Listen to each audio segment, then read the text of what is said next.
પાલિતાણામાં filter plant બંધ હાલતમાં, શહેરીજનો ડહોળું પાણી પીવા મજબૂર.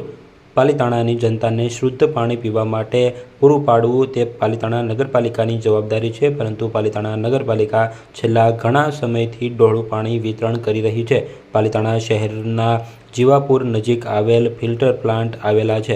જે 2 ફિલ્ટર પ્લાન્ટ આવેલા છે તે બંધ હાલતમાં છે. ત્યારે વર્ષોથી બંધ હાલતમાં હોય, જેને લઈને અનેક વખત વિપક્ષ સહિત દ્વારા રજૂઆતો કરવામાં આવી છે, છતાં પણ નગરપાલિકાના સત્તાધીશોની અણઆવડતના લીધે તે પ્રશ્ન હલ થયો નથી. ત્યારે શહેરીજનોને ડહોળું અને દુર્ગંધયુક્ત પાણી પીવા મજબૂર બન્યા છે. ત્યારે પાલિતાણા શહેર કોંગ્રેસ પ્રમુખ ઓમદેવસિંહ સરવૈયા અને વિપક્ષ નેતા કિરીટ સાગઠિયા દ્વારા ફિલ્ટર પ્લાન્ટની મુલાકાત કરવામાં આવી હતી, જ્યાં તેની સ્થિતિ દયનીય જોવા મળી હતી. ત્યારે વહેલી તકે ફિલ્ટર પ્લાન્ટનું યોગ્ય કરી શહેરીજનોને શુદ્ધ પાણી વિતરણ કરવામાં આવે તેવી માંગ કરવામાં આવી છે. ત્યારે મુલાકાત કરી હતી અને વહેલી તકે તંત્ર યોગ્ય કરે તેવી માંગ ઉઠવા પામી છે.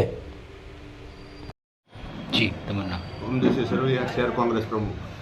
ખાસ કરી અને જે હાલમાં પાલિતાણામાં જે પાણી વિતરણ થયું છે, જે ખૂબ જ ડહોળું છે, જેમાં અત્યારે હાલમાં ઓલરેડી ગટરના પાણી ભળી ગયેલા છે, અને એમાં ઉપરાંત પાછા આપણા 2 ફિલ્ટર પ્લાન્ટ બંધ હોય, ઘણા સમયથી બંધ હોય, અત્યંત બિસ્માર હાલતમાં હોય, કે જેથી કરીને પાલિતાણાની જનતા અત્યારે ખૂબ જ ડહોળું અને દુર્ગંધયુક્ત પાણી પી રહી છે.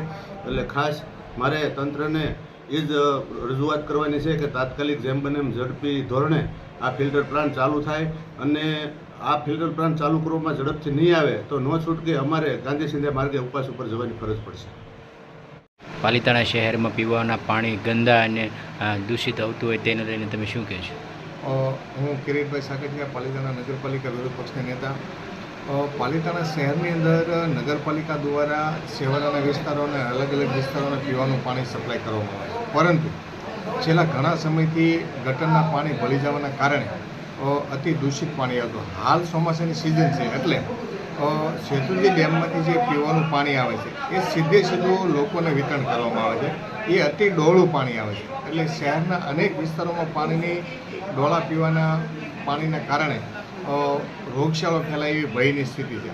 આજે જ્યારે મેં નગરપાલિકાના પીવાના પાણીનો પ્લાન્ટની જ્યારે મુલાકાત કરી ત્યારે જોયું તો લગભગ 20 વર્ષથી પીવાના પાણીના જે ફિલ્ટર પ્લાન્ટ છે એ બંધ હાલતમાં છે, અતિ ગંદકી છે, અને એ પાણી સીધું ગંદકીવાળું રહ્યું સેતુજીનું ડોળું પાણી અને ગટરના પાણી એ લોકોને પીવા માટે સીધી સપ્લાય કરવામાં આવે છે.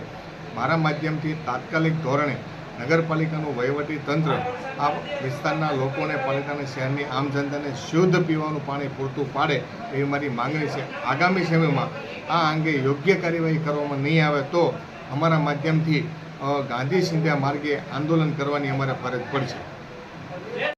જી, તમારું નામ? અમિત અંતુભાઈ પ્રપતાણી, પાલિતાણા નગરપાલિકા. અમિતભાઈ, પાલિતાણા શહેરમાં નગરપાલિકા દ્વારા જે પાણીનું વિતરણ થઈ રહ્યું છે, જેમાં અનેક વિસ્તારોમાં ગટરના પાણી ભળી ગઈને ફરિયાદ છે, અને હાલ સેતુજીમાં જે નવું પાણી આવ્યું છે એ પણ અતિ દૂષિત અને ઢોળ હોય, જેને લઈને આપ શું કહેશો? દર વર્ષે જે વરસાદી પાણી આવે છે એ કાપ સાથે પાણી આવતું હોય છે. એટલે વરસાદના શરૂઆતના દિવસોમાં સમગ્ર પાલિતાણામાં ડહોળું પાણી આવતું હોય છે. એની માટેની જે ફિલ્ટર પ્લાન્ટની જે કામગીરી છે એ હાલ નગરપાલિકા દ્વારા ચાલુ થઈ રહી છે, અને ટૂંક સમયમાં એ ફિલ્ટર પ્લાન્ટ થઈ જતાં પાલિતાણા નગરજનોને ચોખ્ખું પાણી પીવા મળશે એનું તમને ખાતરી આપું. હાલ જે પાલિતાણાના જે નગરપાલિકાના ફિલ્ટર પ્લાન્ટ છે એ કેટલા સમયથી બંધ હાલતમાં છે, અને હાલની પોઝિશન શું છે? હાલ અત્યારે આપણી કામગીરી નગરપાલિકાની ફિલ્ટર પ્લાન્ટની કામગીરી ચાલુ છે. અત્યારે જે કાંઈ કામગીરી થતી છે એ કંઈ થાય છે ત્યારે કામગીરી, અને એ પ્રમાણે કામગીરી ચાલુ છે. ટૂંક સમયમાં એ ફિલ્ટર પ્લાન્ટનું કામગીરી ચોક્કસપણે સારી રીતે પૂર્ણ થઈ જશે, અને લોકો સારું પાણી પીશે એની તમને ચોક્કસપણે ખાતરી આપું છું.